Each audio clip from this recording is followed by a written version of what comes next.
আসসালামু আলাইকুম। আমরা এখন দেখব ঢাকা ইউনিভার্সিটি ইভিনিং এমবিএ পরীক্ষার স্প্রিং সেমিস্টার 2018 অঙ্ক সমাধান নাম্বার 36 দিয়ে শুরু। Shopkeeper earns A profit of 12% or selling A book A 10% discount on the printed price. The ratio of the cost price and the printed price of the book is. অর্থাৎ একটা shopkeeper একটা বই বিক্রি করে 12% সে profit করে এবং selling প্রাইসের উপরে প্রিন্টেড প্রাইসের উপরে সে 10% ডিসকাউন্ট পায়। এখন জিজ্ঞাসা করা হচ্ছে এখানে যে কস্ট প্রাইস এবং প্রিন্টেড প্রাইসের রেশিওটা কত। তো ধরি আমরা কস্ট প্রাইস ইকুয়াল টু 100, তাহলে কস্ট প্রাইস যদি 100 হয় তাহলে প্রফিট করতে হবে 12%। তাহলে এর সাথে 12 যোগ হলে 112 হবে সেলিং প্রাইস হবে 112। ধরি মার্ক প্রাইস অর্থাৎ মার্ক করা ছিল, মার্ক প্রাইস হচ্ছে 100। তো প্রশ্ন মতে বলছে 10% ডিসকাউন্ট পাবে, তাহলে 10% ডিসকাউন্ট যদি পায় তাহলে 90% of mark price equal to আমার হবে 112। তো এটা যদি আমরা করি তাহলে আমরা দেখব 0.9x লেখা যায় এটাকে, আর এটা হচ্ছে 112 বা x ইকুয়াল টু 112 বাই 0.9, এটাকে লেখা যায় 112 বাই 9। আর আমাদের প্রথম কস্ট প্রাইস ছিল 100, তাহলে অনুপাতটা দাঁড়াবে 100:1120 বাই 9। এটা যদি আমরা করি তাহলে আমরা রেশিও পাবো 45:56, এটাই হবে অ্যান্সার। তারপর অঙ্ক নাম্বার 37 বলা হয়েছে farmer built a fence around a square plot. He use 27 fence poles on each side of the square. How many poles did he need all together. অর্থাৎ একজন কৃষক একটা স্কোয়ার প্লটের মধ্যে পোল বসাইতে গিয়ে তার দেখা গেল যে ধরেন এটা স্কোয়ার প্লটে সবসময় 4টা বাহু সমান থাকবে, একদিকে 27টা পোল লাগলো, তাহলে এদিকেও 27টা পোল লাগবে। এখন জিজ্ঞাসা করা হচ্ছে যে টোটাল পোল কয়টা লাগবে চতুর্দিকে ফেন্সিং করতে। তো একটা জিনিস খেয়াল করবেন, এখানে যদি 27টা লাগে, আমরা যদি পোল এরকমভাবে বসাইতে থাকি, এইভাবেও যদি বসাই তাহলে 27টা লাগবে, তাহলে এদিকেও লাগবে 27। এদিকে 27 লাগলেও এখানকার লাস্ট পোলটা এই লাইনের সাথে ইনক্লুডেড, আবার এখানকার লাস্ট পোলটা এই লাইনের সাথে ইনক্লুডেড। সেই ক্ষেত্রে এই লাইনে 27টা হিসাব করলে এই লাইনের পোল তো হয়েই গেল, আর এই লাইনের পোল হিসাব করলে এখানে 27টা হয়ে গেল। তাহলে এখানে পোল এখান থেকে একটা বাদ যাবে, তাহলে থাকবে এখানে 25। আর এই পাশেও হিসাব করলে এখানে 25টা হবে, আর এই লাইনের যে একটা এবং এই লাইনের একটা, এই দুটো মিলে হবে 27, অর্থাৎ এই লাইন হবে 25। তাহলে আমাদের মোট পোল লাগবে 27 প্লাস 27 প্লাস 25 প্লাস 25, 104। এই 104টা পোল আমাদের লাগবে। নেক্সট 38,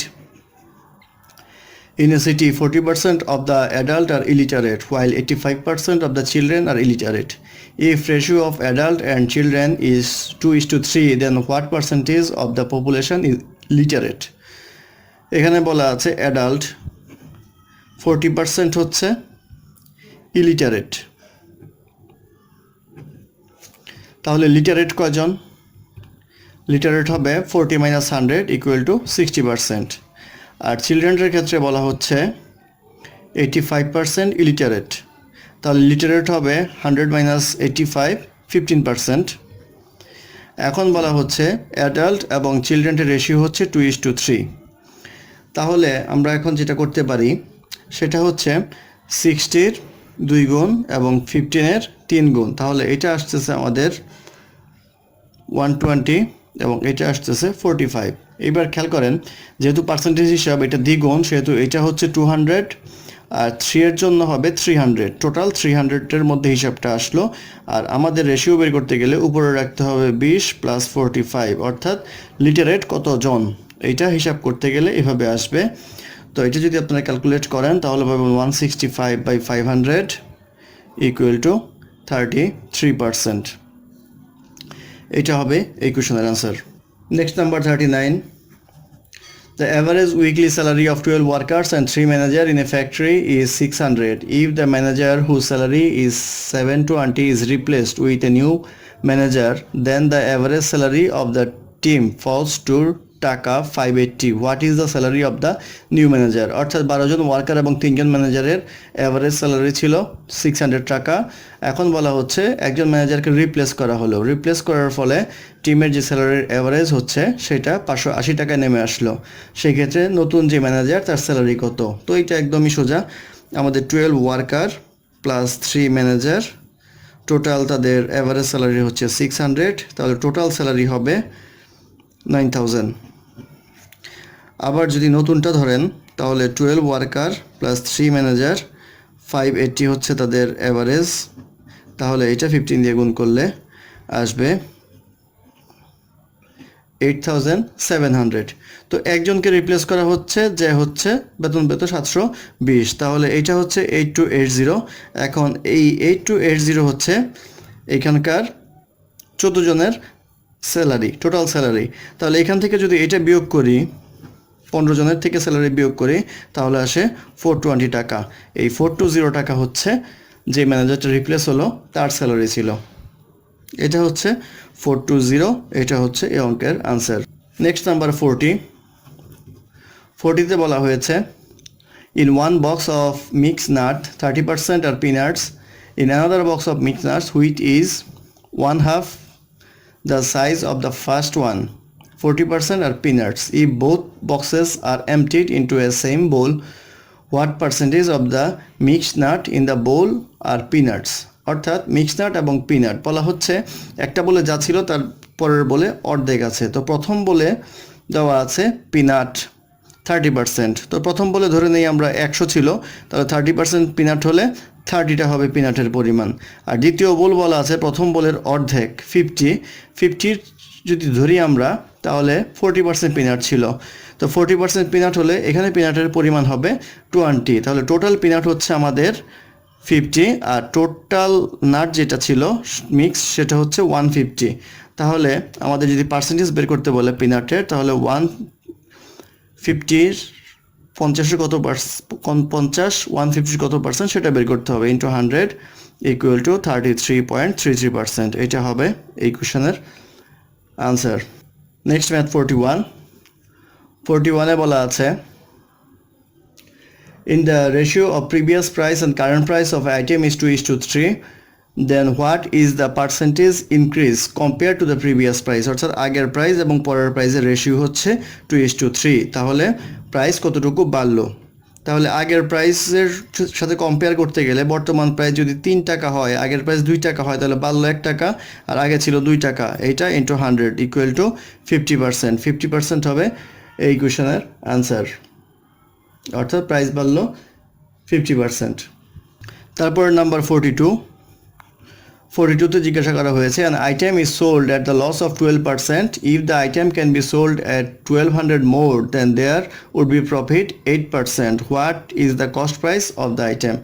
অর্থাৎ 12% লসে বিক্রি করলো, সেটা যদি আরও 1200 টাকায় বেশি বিক্রি করতে পারতো তাহলে প্রফিট হতো 8%। তাহলে লস যদি আমরা হিসাব করি তাহলে প্রথমে 12% লস, সেখান থেকে 8% লাভ, অর্থাৎ এইখানে যে স্ল্যাবটা আছে সেটা হচ্ছে 20% স্ল্যাব। এই 20% সমান হচ্ছে আমাদের 1200 টাকা। 20% যদি 1200 টাকা হয় তাহলে 100% কত হবে সেটা বাড়ি করলেই আমাদের বের হয়ে যাবে 6000 টাকা। এটা হবে এই কোশ্চেনের আনসার, 6000 টাকা। নেক্সট নাম্বার 43তে বলা হয়েছে person makes a profit of 10% or 25% of quantity and loss of 20% on the rest. What is the percentage gain or loss in the whole? অর্থাৎ টোটাল প্রোডাক্ট আছে 100%, তার মধ্যে 25%-এর মধ্যে সে প্রফিট করলো 10%, আর বাকি 75%-এর মধ্যে সে লস করলো 20%। তাহলে লাভ লসের হিসাবটা দেখাতে বললো। তো 25%-এর মধ্যে যদি 10% সে প্রফিট করে, এটা যদি প্রফিট হয় তাহলে তার মোট প্রফিট হবে, এটা দিয়ে এটা গুণ করলেই পেয়ে যাবেন 2.5%। আর যদি সে 75%-এর মধ্যে 20% লস করে তাহলে তার লস হবে 15%। তো এই দুইটা লাভ এবং লস যদি আমরা যোগ করি তাহলে আসবে -12.5%, অর্থাৎ 12.5% হবে এই কোশ্চেনের অ্যান্সার, এটা তার লস। তারপর নাম্বার 44,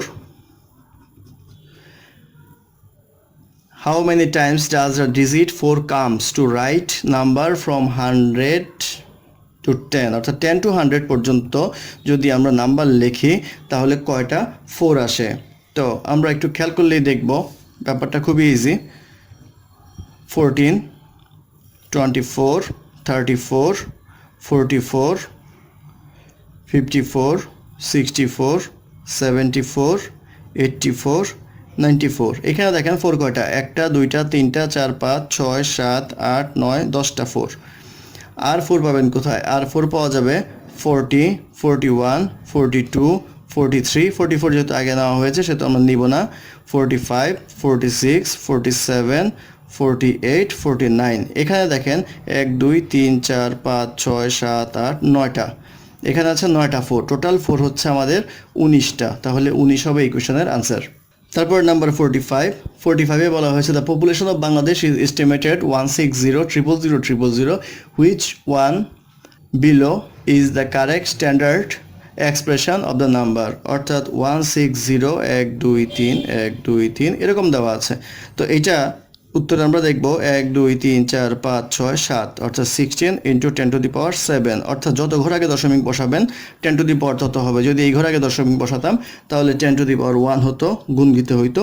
যদি এইখানে আমরা বসাই 1.6 তাহলে 10 টু দি পাওয়ার 8 দেওয়া লাগতো, তাহলে উত্তরটা হইতো। যেহেতু আমাদের উত্তরে মিলে 16 × 10⁻7, সেহেতু এটাই হবে আনসার। নেক্সট অঙ্ক 46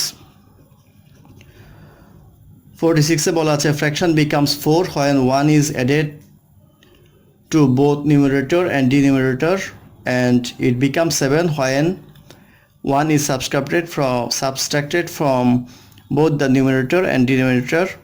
The numerator of the function is, অর্থাৎ লবের কথা বলা হয়েছে। লব কত এটা জিজ্ঞাসা করা হয়েছে। ধরি ভগ্নাংশটা x/y, তাহলে প্রশ্ন মতে দেওয়া যায় যদি দুইটার সাথেই 1 যোগ করি তাহলে আসবে 4, আর x - 1 y - 1 ইকুয়াল টু আসবে 7। এই দুইটা ইকুয়েশন যদি আমরা সমাধান করি তাহলেই আমরা এর উত্তর পেয়ে যাব। তো ইকুয়েশন যদি আমরা সমাধান করি তাহলে আপনারা যদি করেন তাহলে দেখতে পাবেন x এর ভ্যালু আসবে 15, y এর ভ্যালু আসবে 3। তাহলে আমাদের যেহেতু বলা হয়েছে নিউমারেটর কি, নিউমারেটর আমাদের ছিল x/y, x এর উত্তর জানতে চাওয়া হয়েছে, তাহলে 15/3 হবে ইকুয়েশন, 15 হবে এটার আনসার। নেক্সট ম্যাথ আমাদের 47 এ বলা হয়েছে 729 millimeter of mixture contains milk and water in the ratio of 7:2. How much more water to be added to get a new mixture containing milk and water in the ratio 7:3? অর্থাৎ 729 এটা আছে একটা mixture, সেটা ratio হচ্ছে 7:2। 7:2 এর মধ্যে 2 হচ্ছে milk এবং 7 হচ্ছে মিল্ক আর 2 হচ্ছে ওয়াটার। সেই ক্ষেত্রে এটা যদি আমরা রেশিওতে ভাগ করি তাহলে ধরি 7x আর এটা হচ্ছে 2x, তাহলে হবে 9x। এটা সমান সমান হবে 729। 729 যদি হয় তাহলে x এর ভ্যালু আসে 81। এখন আবার নতুন যে রেশিওটা হবে সেটা হবে 7:3। যেহেতু এই পাশের রেশিও সেম থাকতেছে সেহেতু এটা হবে 7x আর 3x। তো x এর ভ্যালু যেহেতু 81 তাহলে 3x এর ভ্যালু হবে 3 × 81। কিন্তু এটা আপনাদের দরকার নাই করার, কারণ হচ্ছে আমাদের বলা হচ্ছে কতটুকু ওয়াটার অ্যাড করতে হবে। অ্যাড করতে হচ্ছে আমাদের এখানে ছিল 2x আর এখানে হচ্ছে 3x, তাহলে x অ্যাড করতে হচ্ছে, আর x এর ভ্যালু হচ্ছে 81, তাহলে 81 হবে এই কোশ্চেনের আনসার। নেক্সট নাম্বার 48 একটা লাভ ক্ষতির অঙ্ক। How much capital would be টাকা 1040 in 15 years at simple annual rate of interest of 4%, অর্থাৎ 4% ইন্টারেস্ট রেটে 15 বছরে কত টাকা? 1040 টাকা হবে। তো আমরা জানি I = NPR, ধরি প্রিন্সিপাল এখানে x, তাহলে আমাদের সময় হচ্ছে 15 ইয়ার আর রেট হচ্ছে 4%। 4% মিনস 0.04 লেখা যায়।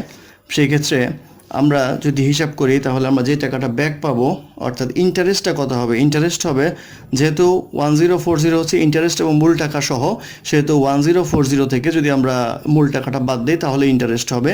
এটাই হচ্ছে আয়ের সমান। সেক্ষেত্রে আমরা এখানে লিখতে পারবো x ইন্টু 15 ইন্টু 0.04। এটা যদি ক্যালকুলেশন করেন তাহলে x এর মান পাওয়া যাবে 650। তাহলে 650 হবে আমাদের প্রিন্সিপালটা, 650 হবে ইকুয়েশনের আনসার। নেক্সট অঙ্ক 49 এ বলা হয়েছে if x equal to 3 is the root of the equation 2x square plus kx plus 6 equal to 0 find the value of k। অর্থাৎ x ইকুয়াল টু 3 দেওয়া আছে, ইকুয়েশন দেওয়া আছে 2x square plus kx plus 6 equal to 0, তাহলে k equal to what? তো simply x এর মান বসিয়ে দিবেন, 2x square plus kx plus 6, তাহলে 3 square plus k into 3 plus 6 equal to 0, বা এটা লেখা যায় 2 into 9 plus 3k plus 6 equal to 0, বা 18 plus 6 plus 3k equal to 0, বা 3k ইকুয়াল টু -24, বা k ইকুয়াল টু -8। তাহলে -8 হবে ইকুয়েশনের আনসার। নেক্সট ম্যাথ আমাদের 50। The speed of a boat is 10 km per hour and the speed of the current is 5 km per hour. The boat traveled 5 hours in favor of current and returned the starting point. What was the time to return? অর্থাৎ boat যে ছিল, বোটের গতিবেগ ছিল 10 kilometre per hour, আর স্রোত যে ছিল কারেন্টের বেগ ছিল 5 কিলোমিটার পার আওয়ার।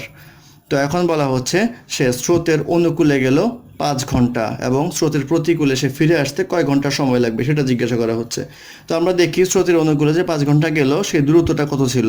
যেহেতু স্রোতের অনুকূলে গেল সেহেতু দুইটা বেগই পজিটিভভাবে কাজ করলো। পজিটিভভাবে কাজ করলে 10 আর 5 15 কিলোমিটার পার আওয়ার ছিল সেই স্পিডটা, অর্থাৎ 1 ঘন্টায় 15 কিলোমিটার গেল। তাহলে 5 ঘন্টায় গেল 5 15 75 কিলোমিটার।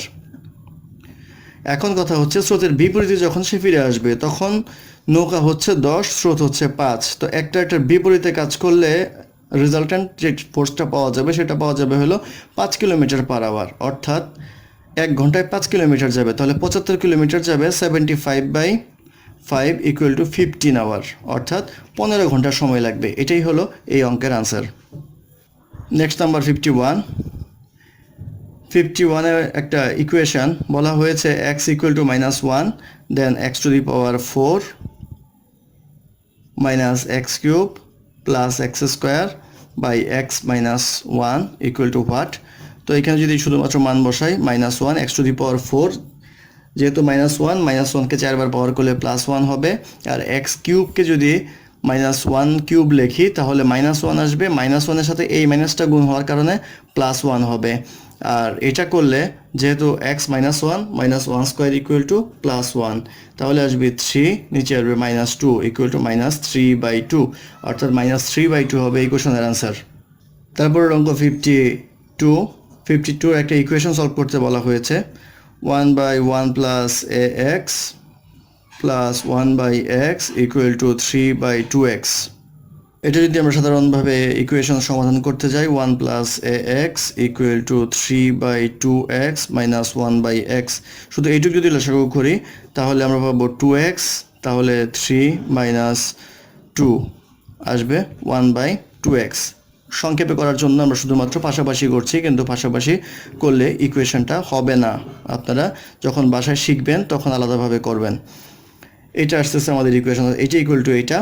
এখন যদি ক্রস গুণ করি তাহলে 2x equal to 1 plus ax, বা যদি করি x equal 2x minus ax equal to 1, বা x যদি কমন নেই তাহলে 2 মাইনাস a ইকুয়াল টু 1, বা x ইকুয়াল টু আসবে 1/2 মাইনাস a, 1/2 মাইনাস a হবে এই ইকুয়েশনের x এর সমাধান।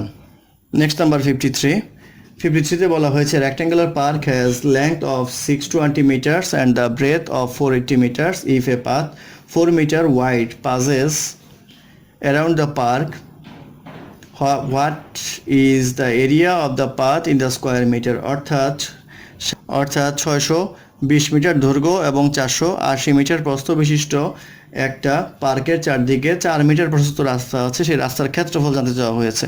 তো আগে বের করতে হবে ভিতরের ক্ষেত্রফল। ভিতরের ক্ষেত্রফল হবে হচ্ছে 620 ইন্টু 480। এটা যদি আমরা বের করি তাহলে এই ক্ষেত্রফলটা পাবো আমরা 297,600। আর যদি আমরা রাস্তা সহ বের করি, রাস্তা সহ যদি বের করি তাহলে এদিকে 4 মিটার, এদিকে 4 মিটার, সেই ক্ষেত্রে দৈর্ঘ্য এদিকে 4 মিটার বাড়বে, এদিকে 4 মিটার বাড়বে, আবার প্রস্থ এদিকে 4 মিটার বাড়বে, এদিকেও 4 মিটার বাড়বে। সেই ক্ষেত্রে দৈর্ঘ্য প্রস্থ গুণ করলে আমরা পাবো 628 ইন্টু 488। এটা গুণ করলে আমাদের আসবে 306464। এই দুইটা বিয়োগ করলে আমরা পাবো 8864। 8864 হবে এই কোশ্চেনের অ্যান্সার। তারপর অঙ্ক 54 বলা ছিল the length of a room is 1.5 times of is breadth. If the area of the room is 216 square meter, what is the perimeter of the room? Perimeter মানে হচ্ছে পরিসীমা। তো রুমের দৈর্ঘ্য ধরি 1.5x, তাহলে প্রস্থ x, অর্থাৎ প্রস্থ x হলে দৈর্ঘ্য হবে 1.5x। তাহলে ক্ষেত্রফল দেওয়া আছে, ক্ষেত্রফল হচ্ছে 1.5x into x equal to 216। তাহলে 1.5x স্কোয়ার ইকুয়াল টু 216, বা x square equal to 216 by 1.5, এইটা আসে হচ্ছে 144। তাহলে x ইকুয়াল টু আসবে 12। তাহলে পরিসীমা যদি বের করতে বলে, পরিসীমা হচ্ছে 4 বাহুর যোগফল। 4 বাহুর যোগফল মানে x plus 1.5x plus x plus 1.5x। তো এটা হচ্ছে আমাদের টোটাল 1.5x আর x আড়াই x, আর এখানে আড়াই x অর্থাৎ 5x। 5x মানে হচ্ছে 5 ইন্টু 12, 5 12 60 মিটার হচ্ছে এই কোশ্চেনের অ্যান্সার। অর্থাৎ 60 মিটার হচ্ছে এই রুমটার পরিসীমা, প্যারামিটার। তারপরে একটা অঙ্ক না, জিওমেট্রি, এটা মুখস্থ জিনিস। Angle which is less than 360 degree and larger then 180 degree is classified as কি? অর্থাৎ 90 ডিগ্রির চেয়ে বড় কোণ এবং 360-এর চেয়ে ছোটো কোণ, অর্থাৎ 90 ডিগ্রির চেয়ে বড় 360-এর চেয়ে ছোটো, এরকম হয়। এই কোণটাকে বলা হয় হলো রিফ্লেক্স অ্যাঙ্গেল, বাংলায় বলে প্রবৃদ্ধ কোণ। ধন্যবাদ আমাদের সাথে থাকার জন্য। আমরা নিয়মিত আপডেট দেওয়ার চেষ্টা করব। আমাদের চ্যানেলটি ভালো লাগলে লাইক, কমেন্ট, শেয়ার এবং সাবস্ক্রাইব করতে অবশ্যই ভুলবেন না। ধন্যবাদ আমাদের সাথে থাকার জন্য।